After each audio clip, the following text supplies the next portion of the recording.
Eagles and Patriots kicking off week 2 of the 2024 preseason. We've got takes mostly on the quarterbacks and who might be winning or losing those quarterback competitions, more on some rookies as well featured in that game, and NFC North pitfalls. What could go wrong with each team in that division in 2024? All that and more coming up on today's Peacock and Williamson. NFL analyst Brian Peacock and former NFL scout Matt Williamson bring you expert NFL analysis every day in less than 30 minutes. Get an inside look at the NFL on the field and in the front office with elite breakdowns to next-level analysis and in-depth information only for the real NFL fans. This is Peacock and Williamson, and it starts now.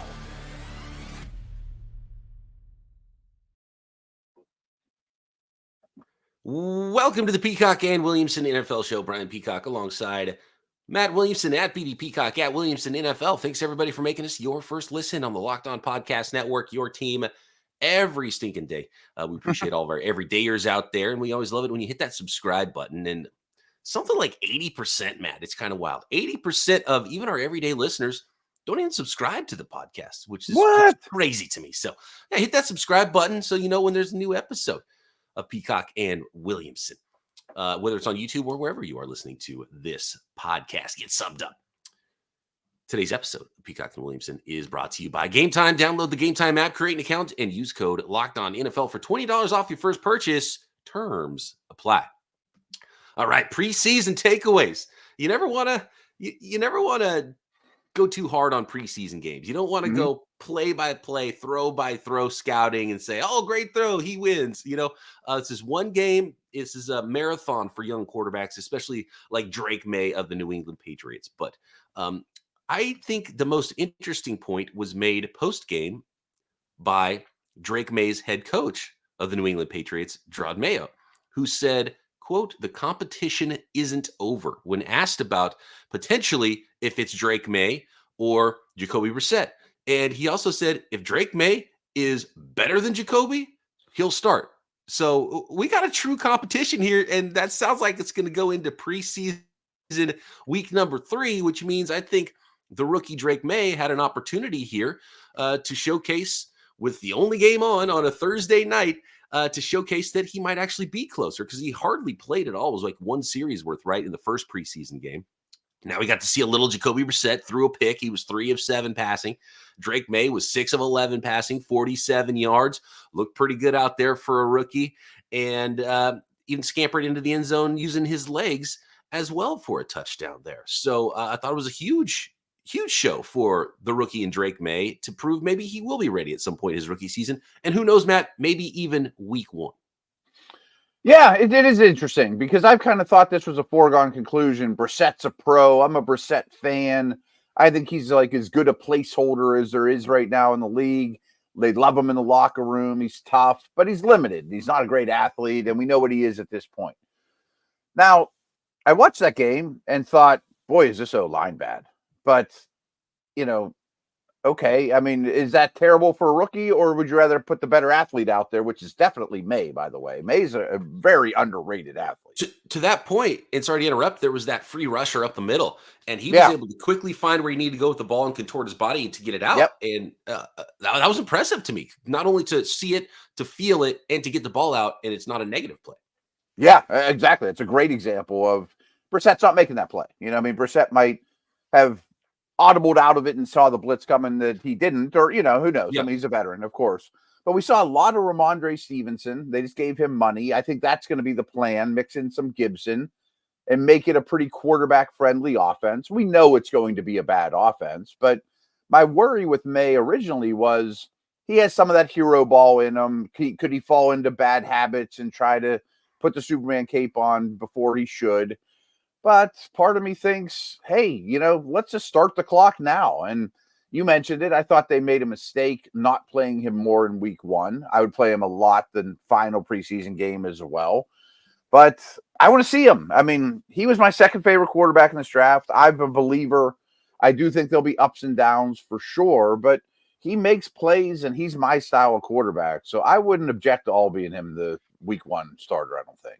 He wasn't only your top quarterback too. Like there were, the reports were the New York Giants, and we saw it in Yeah, the offseason Hard Knocks. Like they wanted him. They wanted to get up. Like he was the guy that people wanted to get up to get.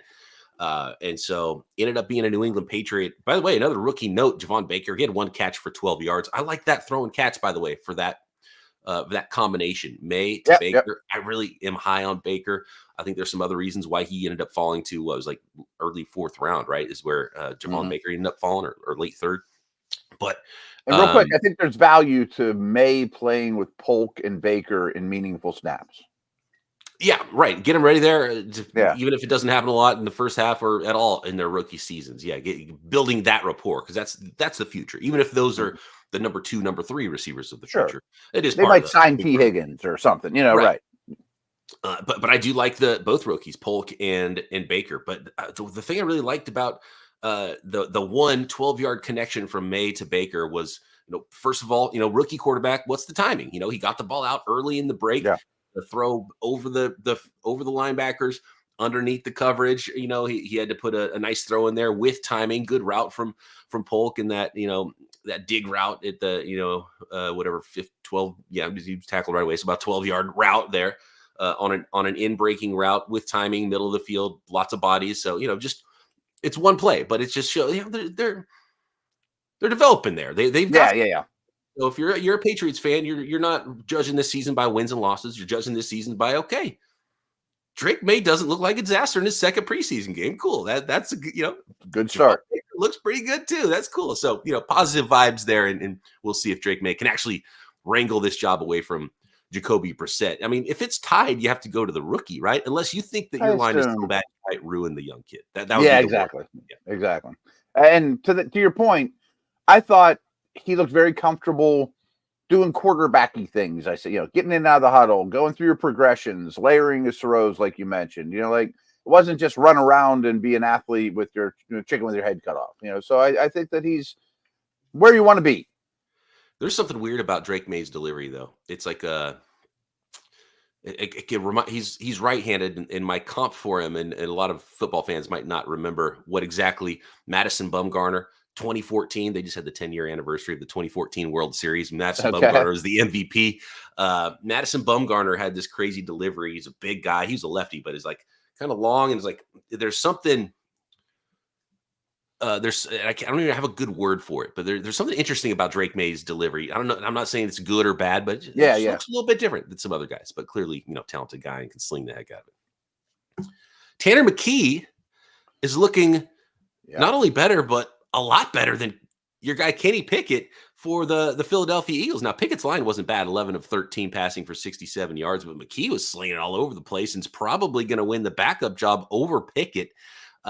15 of 19 passing for Tanner McKee for the Philadelphia Eagles, 140 yards. And the reports out of camp are very similar that, probably McKee over Kenny Pickett. Man, Kenny Pickett, QB3. By the way, we get some questions, a lot of questions, Matt, from our listeners. If Kenny Pickett didn't end up going to, the Pittsburgh team in the draft, would he have fallen all the way out of the first round? Where would he have ended up? That's a great question, and I don't know that answer. I'm not sure I'll even ever know that answer. I do think it factored in that sharing a facility with the Pitt Panthers and having tremendous ties there was safe. But I also believe that when you draft quarterbacks, safe is low on my list. I'm swinging for the fences. In today's NFL, I don't need safe. I don't mind missing. I need Drake Maye. I need guys that are dripping with talent. Right. You can find safe in other rounds too. Yeah. And frankly, he hasn't played well at all in an Eagles uniform that I've seen, and I thought he would be excelling as a 2, and that's not the case. He doesn't look like a confident player, and he may end up third, and you know how this league is, that the train keeps rolling without you. Right. Exactly. Speaking of listeners, we've got an interesting one from one of our listeners about. I got just two little notes from the game too. I want to throw out there, defensive stuff. They just traded Judon, but I just don't want our listeners to realize that Uche, Wise, White, the second-year defensive end from Georgia Tech, they're in pretty good hands still. All those guys had sacks. I think that they're very high on that group. And along those lines, 2 of the Georgia dudes from the Eagles Nolan Smith and Dean, the off-the-ball linebacker, I thought starting to show up, and they really need that Georgia contingency to like be the face of the defense. It all starts up front with those Yeah, Philadelphia yeah. Eagles, but we got some questions about the rookies on the back end of Okay. that defense. And NFC North, pitfalls. What pitfalls do the teams in the NFC North need to avoid in 2024? Next. Today's episode of Peacock and Williamson brought to you by Game Time. Game Time is an authorized ticket marketplace of Major League Baseball, which makes getting tickets faster and easier. And prices on the Game Time app actually go down the closer it gets to first pitch. We're talking about killer last-minute deals, all-in prices, views from your seat, and their lowest price guarantee. Game Time takes all the guesswork out of buying tickets for the next ball game, whether it's baseball, football, NFL tickets, comedy shows, theater events, all of it near you. You can save up to 60% off buying those last minute tickets. You can even buy up to an hour after an event starts, whether it's a comedy show or a concert. And I love finding concert tickets, and especially those baseball tickets are easy to find. You get some great deals here at the end of the Major League Baseball season. And I know all you guys have games circled on the NFL calendar that you want to go see as well. Find those tickets at Game Time. And when you toggle on the all-in pricing feature, no surprise fees at checkout. So take the guesswork out of buying MLB tickets with Game Time. Download the Game Time app, create an account, and use code LOCKEDONNFL for $20 off your first purchase. Terms apply. Again, create an account and redeem code LOCKEDONNFL for $20 off. Download Game Time today. Last minute tickets, lowest price guaranteed.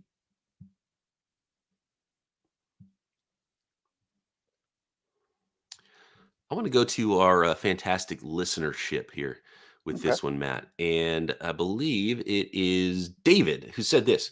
If I could bet, his state doesn't allow betting, unfortunately. But he says, if I could bet in this state, I would put a few bucks on Cooper DeJean to win Defensive Rookie of the Year. I don't see a front runner, so I like this long shot bet that pass rush could give 2 to 3 picks for him on top of the NFL or on top of the interceptions and plays he generates himself. And this is all coming from a Cowboys fan. So Cowboys fans are looking at the Eagles like, man, I kind of like those young players they got on that defense.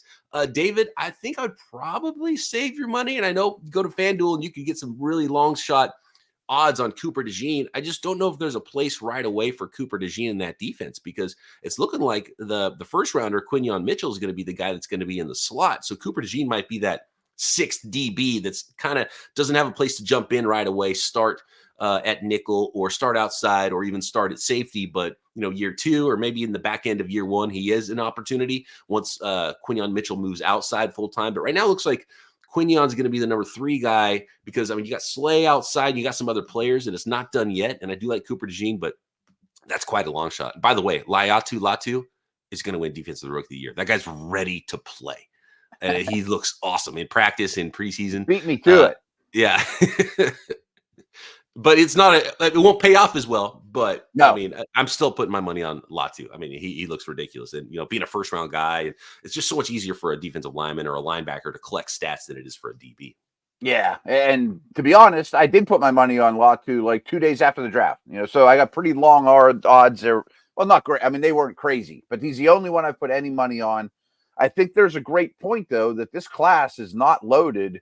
Maybe this year's version of Kobe Turner, comes in and just has I don't know who that guy is, right, but it could be someone that's non-obvious, someone that's not a first-round pick. I do love the Latu one.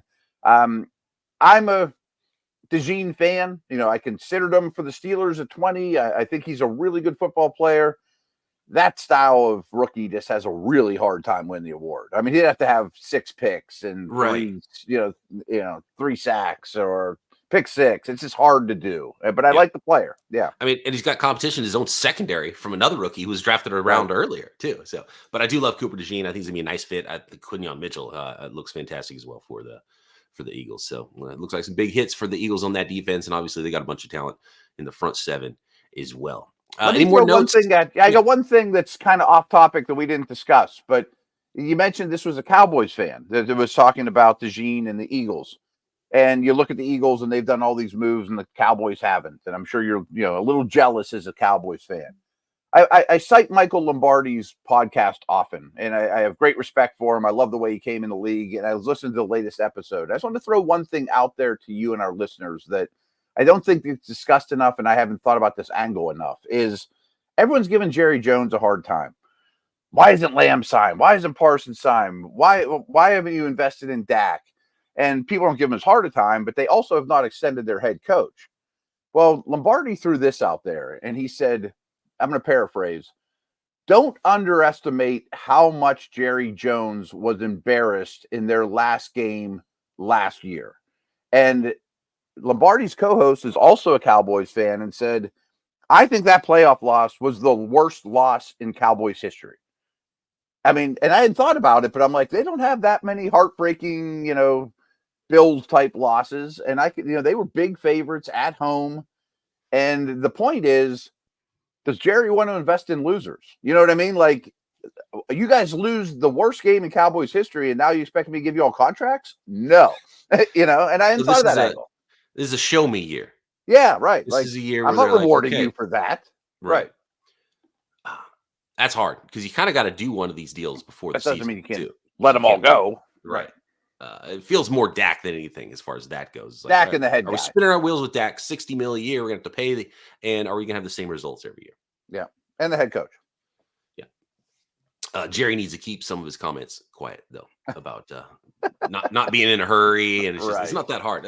John Lynch today was on local radio, and he's like, "Yeah, I don't know what's going on. Really, we're having a tough time with this negotiation, but it's okay. Like, you don't know what's going on. You're the GM. Like, you should be the one guy. There's ways that you can put this. Not we're working hard on it. Hopefully, get it done. Like, it's pretty much all you should be saying about these things if you're the main negotiator or the main man in charge of these big contracts that aren't quite done yet. You don't want to tick anybody off, and you don't want to get the fan base riled up. Although deals get done, you start winning games, everyone starts feeling a lot better about things. You're right. No doubt. Anything particular you're looking forward to on the weekend slate of preseason games before we move on to the NFC North? No, I wish there was games tonight. I mean, Friday, there's nothing on the slate. There's 13 Saturday games and then 2 Sunday games, which I'm sure will get plenty of attention. But 13 on Saturday is a lot for me to digest, especially because I'll be at Acrisure Stadium doing Steelers-Bills. So that's going to be a tough one. Steelers-Bills and NFC North is where we're going to go then. Next, let's go to the NFC North. Let's go right now. Let's start with...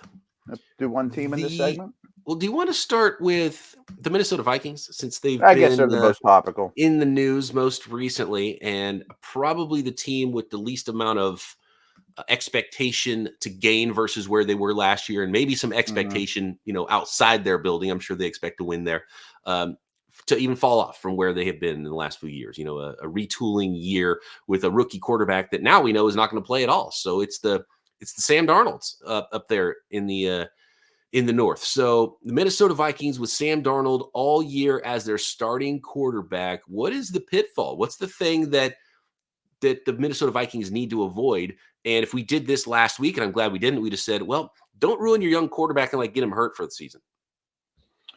Yeah, I mean, the obvious one is Darnold's just a flop. That even Kevin O'Connell can't revive his career, and the accuracy is not good enough. The bad plays never go away. That he ends up being Jameis Winston. Just a reckless, talented player, and that's not good enough. I mean, that's the obvious low-hanging fruit. But they're also a little bit more injury hit than most. We said we're not going to stress injuries on these, but I hate that Hawkinson's not involved. Addison avoided a scare. You lost J.J. McCarthy. I don't love the middle of the offensive line, but it's hard to nitpick this offense on paper. I mean, I think it's a pretty good group. I think Aaron Jones could have a big year. I don't love that. Back to 5 minutes ago, none of us are talking about Dallas Turner for Rookie of the Year. You know what I mean? Like, I don't know that he's going to play every snap, or is he going to be an impact guy? And they gave up a lot for him. And frankly, depth on this team, especially on defense, is pretty worrisome. Like, I'm looking at their depth chart right now. They're starting Jerry Tillery. The backups, especially in the secondary and up front, are very lackluster. And I don't see a lot of star power on defense. I do like this coaching staff, though. I mean, between Flores and O'Connell, I think they have both sides of the ball really well handled. Flores isn't going to sit back either. So there's No. something's going to happen. And I want to see Dallas Turner let loose. Right. Mm-hmm. And so we'll see how he develops there and how they exactly use him coming off the edge. My pitfall's the opposite of yours, Matt, when it comes to the Vikings. I think the worst thing that could happen for them is that Sam Darnold's good and they win too many games. If I'm the Vikings, I want to be the next Cincinnati Bengals, where you get to pair Joe Burrow with Jamar Chase in next year's draft. Mm-hmm. I don't care if this team earns the number 1 pick in the NFL draft. I think it could be the best thing for them going forward. I mean, you don't want to prove that you have the worst talent in the league, right? So that's not good if you're that bad everywhere else. But if Sam Darnold's terrible and throws too many picks and you lose some close games, and so you get a better draft selection and you're drafting top 5, top 10 instead of being a team that's a fringe playoff team or even sneaking into the wild card or something like that, I think it's better for you. And maybe you get that next young superstar player. You've already got a superstar wide receiver to go with your quarterback, so you don't necessarily like defensive tackles in this draft that are awesome. The dude from Michigan, right. The next star. Myles Garrett or whatever it is to help your team forward. So you want Darnold to be sneaky bad in some ways, because I think that helps you going forward, because you know who your quarterback of the future is, and you saw enough of a glimpse to be like, yeah, this guy might be actually pretty good. It's a great way of looking at it, and a terrible way to look at it in one way, because it doesn't give you a lot of hope. But let's get these other 3 teams in a minute. Yeah. But I just along those lines, like, you kind of wish Darnold would have signed a 2-year deal, because if he was good, then maybe you could flip him for a 3rd-round pick. I mean, now if he's good, it just hurts your draft slot. And I wonder, let's say it's Thanksgiving and they have 3 wins. Are we going to rush Hawkinson back? Maybe Aaron Jones, who's looking a little older, gives way to Ty Chandler, and Justin Jefferson's hangnails bothering him, and we're going to sit him down the last 3 weeks of the year and end up with the 3rd pick in the draft. It is a bummer for the Vikings that they don't get to have that extra bit of development at the end of the year for JJ McCarthy too. Yeah. And so that was one of the things that would have been a pitfall that unfortunately they're not going to avoid, is not being able to develop their young quarterback. But at least you saw some glimpses, and I've got some hope, and I feel better about JJ McCarthy. Oddly enough, just seeing one preseason game and him being hurt all year, I feel better, more confident about his future now than I did when he was drafted. Because I feel like it's even a positive. It's a less of a question mark. Just seeing that one performance, you're like, yeah, this guy does have something. And I liked McCarthy as a prospect. I was like, okay, is he a true top 10, top half of the first round guy? Is he? Yeah. So not all bad, even though it was a bad news week, I think, for the Minnesota Vikings. I mean, of course they could sign a Darnold or a Brissett or whatever, but I wouldn't also love just saying, well, the guy that played a little bit in the preseason is our unquestioned week 1 starter in 2025. Like, Next, we got Packers. We got Bears. We've got Detroit Lions. Pitfalls to avoid in 2024 next. Today's episode of Peacock Williamson is sponsored by LinkedIn Jobs. When you're hiring for your small business, you want to find quality professionals that are right for the role. That's why you have to check out LinkedIn Jobs. LinkedIn Jobs has the tools to help you find the right professionals for your team faster and for free. And finding the right professionals is so important. And LinkedIn isn't just a regular old job board. LinkedIn helps you hire the right professionals that you can't find anywhere else, even those who might not be actively searching for a new job, but might be open to the perfect role, your role. In a given month, over 70% of LinkedIn users don't even visit other job sites. So if you're not looking on LinkedIn, you're looking in the wrong place. And LinkedIn knows that small businesses are wearing so many hats, they might not have the time or the resources to hire properly. And that's where LinkedIn comes in, constantly finding ways to make the process easier, more streamlined, helps you write job descriptions, making the process quicker and easier. So post your job for free at linkedin.com/LockedOnNFL. That's linkedin.com/LockedOnNFL to post your job for free. Terms and conditions apply. All right, Matt, here we go. Continue on. Pitfalls to avoid for teams in the NFC North this season. Chicago Bears, it's kind of similar. You got a rookie quarterback you're trying to develop. Don't screw him up, Matt. Yeah, there's 3 things I kind of point to here is lack of another pass rusher. We apparently Judon was second, or the Bears were second in the Judon race, or maybe Reddick could get there. I don't love their young defensive tackles either. Like that D-line minus Sweat to me could really hurt what looks like an awesome back seven. You know, I mean, things are won in the trenches, and I don't think they're set to do that. And along those lines, I think some people are a little more optimistic than me on their offensive line. I think it's fine. I think Wright's going to be a really good player. And it seems like it's kind of a sum of the parts is greater than, or whatever that is. You know, I always botch that. And then my last one is Caleb Williams looked really good. I actually believe he will be a star. But usually if your rookie quarterback starts week one and plays the whole year, and he ends up being the 17th or 18th best quarterback in the league, that's a huge win. Is that enough to get them in the playoffs? You know what I mean? It could be. Maybe. If he's middle of the league, Caleb Williams as right. Rookie, and man, talk about passing like tests. He looked awesome, and he could be even better than that. Maybe we're talking about, man, this guy's already, agreed. You could be talking about CJ Stroud type stuff next offseason with Caleb Williams. He could absolutely be that guy. Looks pretty ready to play as a rookie, and he's going to play as a rookie. You got to bounce around my head now. The Judon thing. If the Bears were second, I would have to think that they would rather have the Bears pick than the Falcons pick. So that means I would. No other team in the NFL offering a third except for the Falcons. Yeah, I hadn't thought of that. Maybe there was like, we'll give you a 4 and a 5, or who knows. It did seem like a rich return though, considering his age, not extending him coming off injury. Like I'd be quite happy to get a third if I was the Patriots. So maybe no one else was in on that. To be honest with you, there's such good vibes around the Bears team. There's not many pitfalls other than ruining their young players. Like I don't think expectations are at a place where they're, if you don't make the playoffs, it's a failed season. They're still developing and they're still getting better. Just don't be awful. Like if you're so bad again, you've got to start thinking about changing the leadership. So the head coach could be in trouble. Yeah. Right. And then all of a sudden you're like, okay, now we got that rookie quarterback, the age old story where they got a new coach and a new offense in year 2, and they keep changing things. And that's so hard that's really the only thing you have to avoid, I think, if you're the Bears, is you hope you really do have the best guy in Eberflus, and Ryan Poles, I think, is really safe at this point. So it would be head coach and not GM, obviously, unless somehow Caleb Williams is a disaster, which I don't think he's going to be. I love the old young mix with the prime receiver. You got prime DJ Moore, you got rookie Rome Odunze, then you got the old vet and Keenan Allen. I just love that. Offensive line, things could go not great there. They still have some more work to do building that thing. And, they decided to go with receiver instead of O-line. And I can't blame them there with the type of prospect Odunze was. But they've kind of been like multiple seasons of kind of helping and then kind of not quite all the way. Karen Amegaji, we'll see what he ends up looking like for that team as well. So interesting team. I just not a lot can go wrong, I think, for the Bears this year.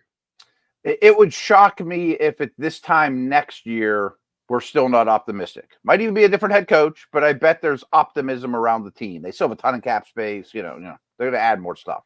I think it's the opposite for the Detroit Lions, Matt. The Lions now have expectations. Yeah. Last year, the Lions are like, could we win one single playoff game for the first time in 30 years?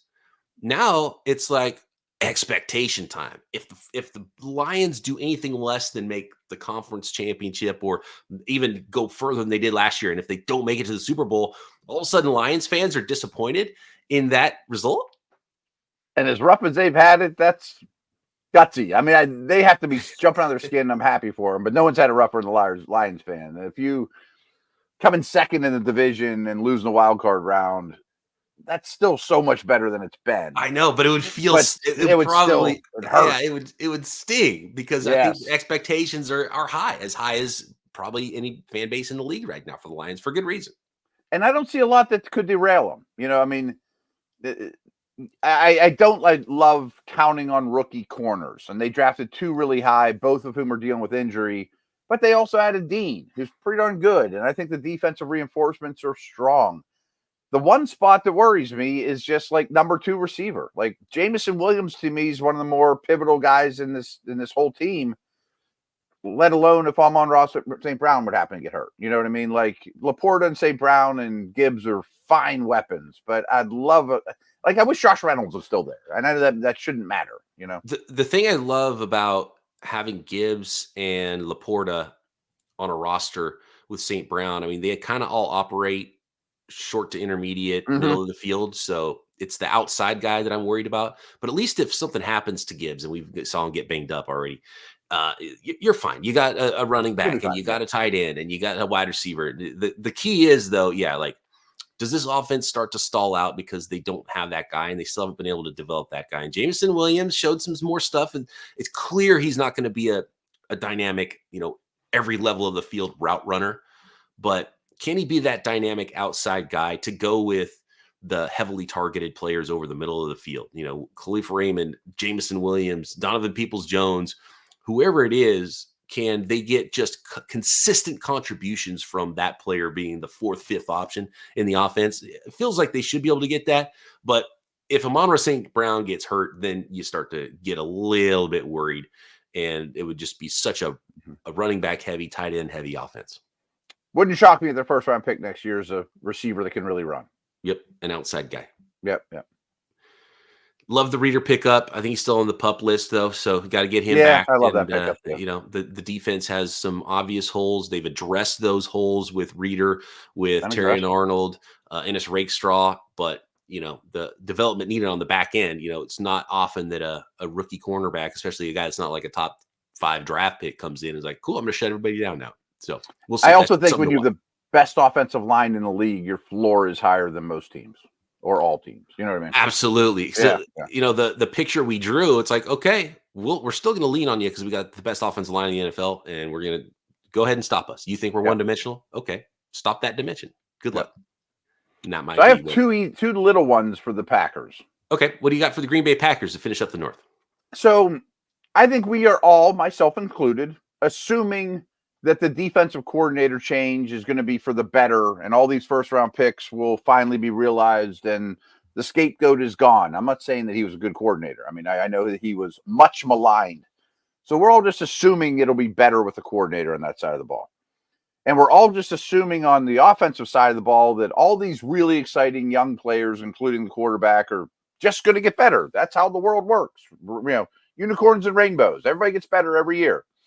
Let's just not assume those things is my only point. There's still not a huge track record for Jordan Love. Mm-hmm. And let's say he reverts to some of his worst moments or poorer moments. And not that he's a total disaster, but it's like, okay, maybe he's not a superstar at quarterback.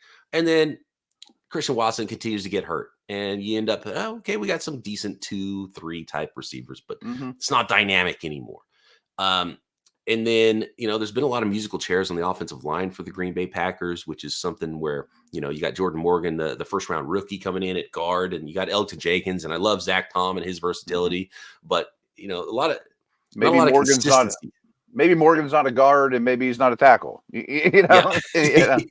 And so there's some ways it could definitely go wrong. By the way, Matt LaFleur was asked about, could Dontavian Wicks, it's such a deep group, and I love Dontavian Wicks, and he was at because he had a really nice first preseason game. He had that long touchdown catch. Is Dontavian Wicks potentially the number 1 wide receiver? And Matt LaFleur's answer is interesting. He's like, I'm so sick of there's no such thing. We're not worried about a number 1 wide receiver. It doesn't exist for us. We've got wide receivers, kind of thing. So not good for your drafting any of them in fantasy. Yeah, that's what I'm saying. Not good for your fantasy drafts. Just draft whoever's last because you might get the best deal on that guy. That's the way. It's like the old Shanahan running backs. Draft running back 3. He'll end up being running back 1 by the end of the year. Romeo Doubs isn't going away either. I mean, and they like both tight ends. Right. I don't want any of them because I like them all too much. Right. Yes. And the defense, it's like, okay, was it all the defensive coordinator in the past? Because there's first rounders everywhere. But it might be that just they're not that good on defense. So we'll find out. And I happen to think it is a lot of the coordinator, and they're going to be better under Halfley, but maybe it's not like just an instant fix where you pull off the Band-Aid and you're like, cool, all healed up. Exactly. And, they added safeties and, I think they're going to be a really good team. They were a tough one for me to come up with. I just didn't want to assume, they have to get better on offense and they have to get better on defense. Probably won't. That is the NFC North pitfalls. Let us know what you think at BD Peacock, at Williamson NFL. Make sure you subscribe on YouTube or wherever you listen to your podcasts. Thanks for making us your first listen. And for your second listen, check out any of the other 200 podcasts right here on the Locked On Podcast Network. We've got 24/7 streaming channels on YouTube and Amazon Fire. Locked On Sports Today, Locked On NFL, just NFL storylines, including the Peacock and Williamson Show, showing up on those streams. And of course, your team is covered right here on the Locked On Podcast Network. Matt and I back Monday to break down all the preseason action right here. Peacock and Williamson.